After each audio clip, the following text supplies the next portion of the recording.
I'm so glad you could join me today. I'm going to be showing you one of my favorite things to do, and that's taking old, tired miniature furniture and giving it a whole new life. But today we're going to do it with a little bit of a French twist. If you love that romantic, ornate Baroque look, curvy lines, gilded details, and a little bit of drama, this technique's going to speak your language. I'm going to walk through how I do it right from the beginning, and we'll take it step by step. So it doesn't matter if you're working with flea market finds or old furniture. I've got quite a lot of these pieces in my collection. Some of them are kind of tired or worn out. Some have scratched up arms and little chips. And a great way to repurpose your furniture is to do something completely different with it. And that's what I've done.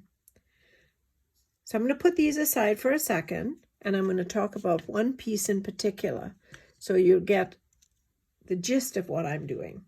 So this little cradle, which is pretty basic, simple lines, but I wanted to make new furniture for my French dollhouse.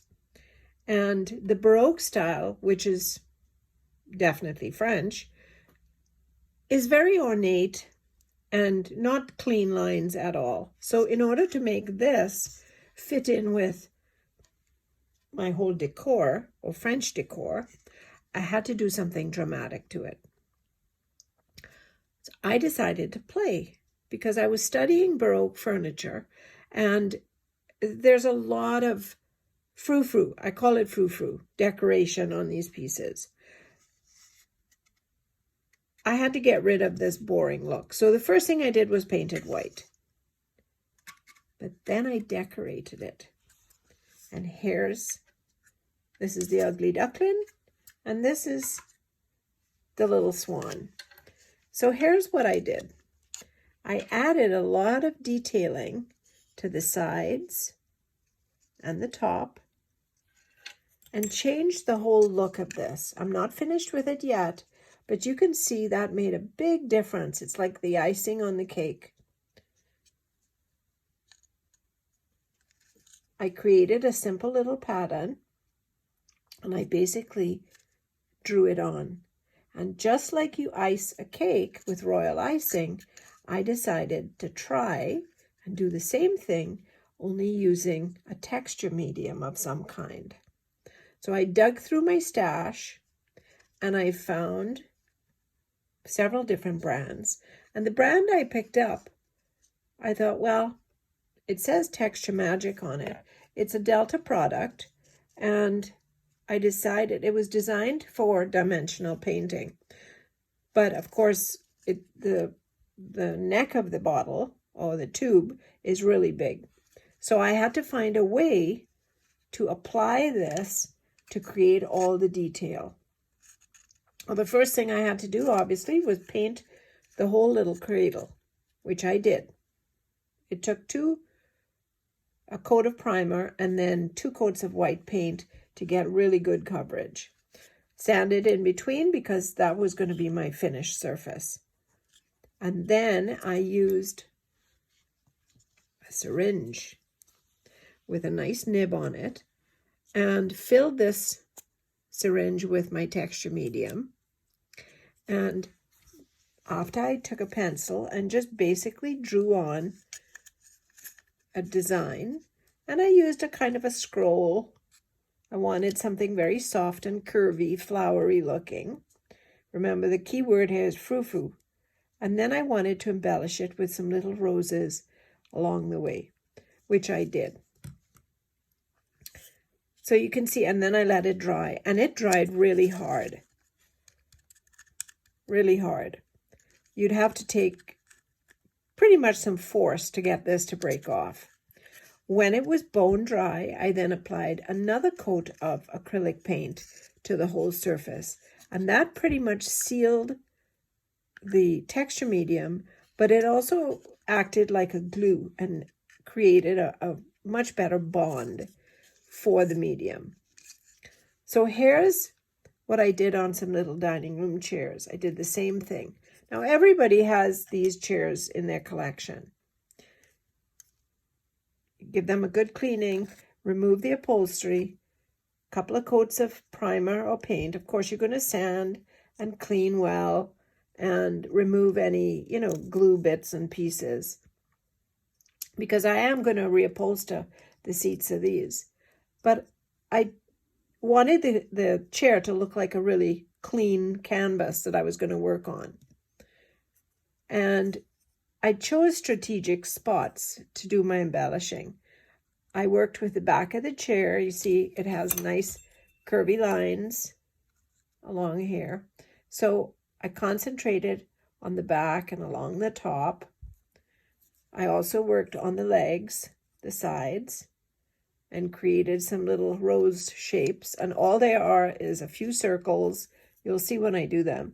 They're just tiny little circles with a little indentation in the middle.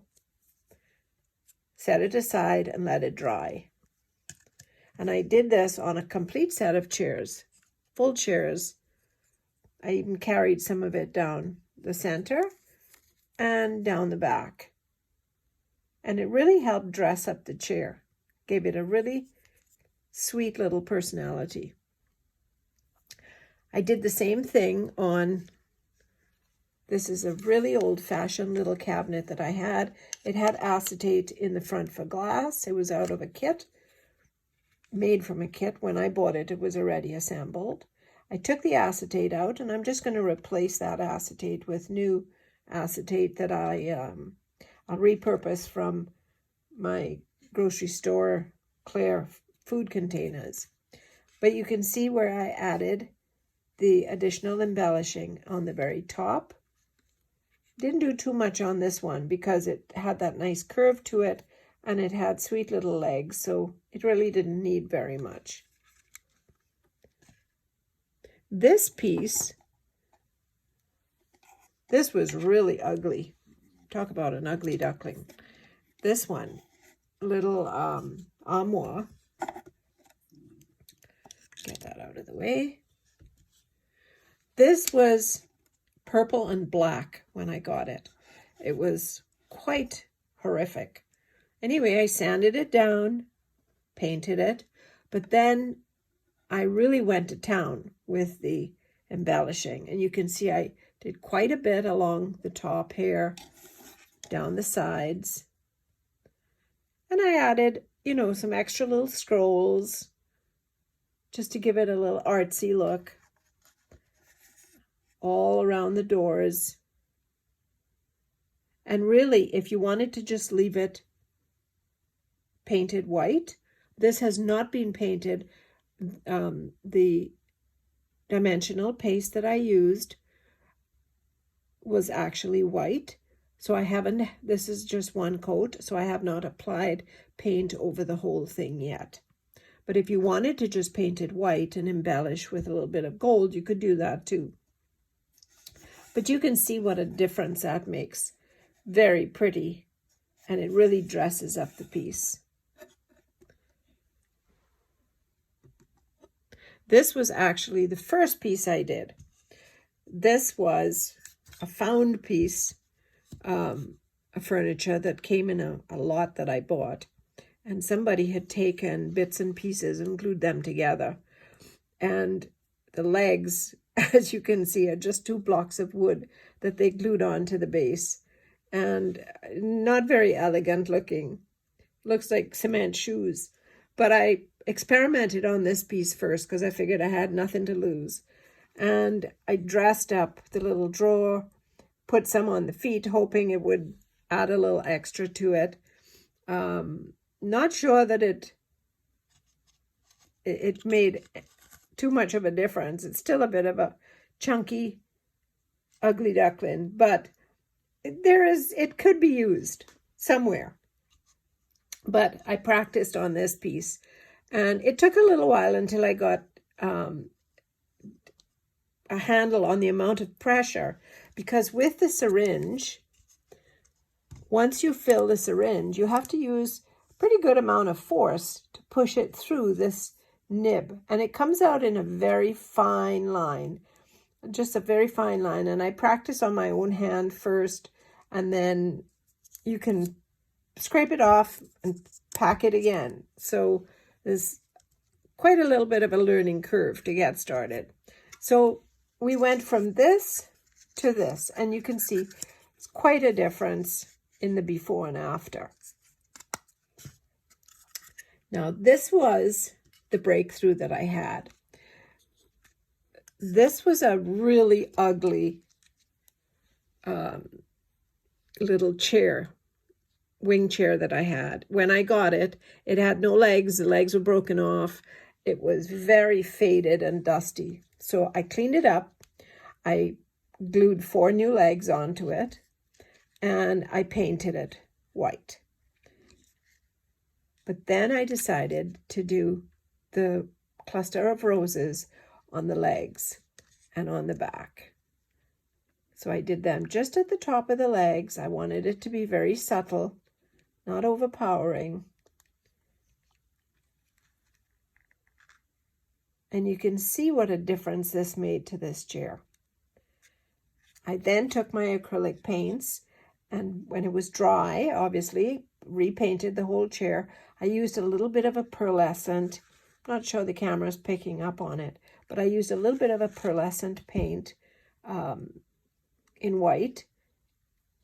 And then I used some acrylic paint, mixed up a little bit of pink for the roses, just a little hint of blue tucked in, and green. Very soft, very pastel colors. I'm not sure if I'm going to add gold to it. I'll have to wait until the room is all pulled together to see if it requires the gold. But I thought it made such a difference to this little chair. Now she's a very sweet, pretty little chair for a bedroom. This was a really inexpensive bed. It sat in a box with a whole bunch of other bits and pieces. And I thought, okay, I'm going to see what I can do to save this bed. It's a single bed. And the little bit of scroll work definitely added to the overall. Here's another piece that I did. This was a little washstand. This was a really beat up piece when I got it, and very scratched up. It had been stained at one time, but it was very scratched. One of the legs was broken off, but I mended it and again painted it white, and then did the embellishment with the texture medium on it. And you can see I did little clusters of roses and the little bit of scroll work like a vine in between the stems. And I did it on the 4 corners of the legs. Again, going with just a little bit of color. So soft pinks, washes of green, and just a tiny, tiny little bit of blue here and there. So there you have it, the ugly duckling and the little swan. In the next video, I'm going to show you the actual application of the texture medium and the painting process.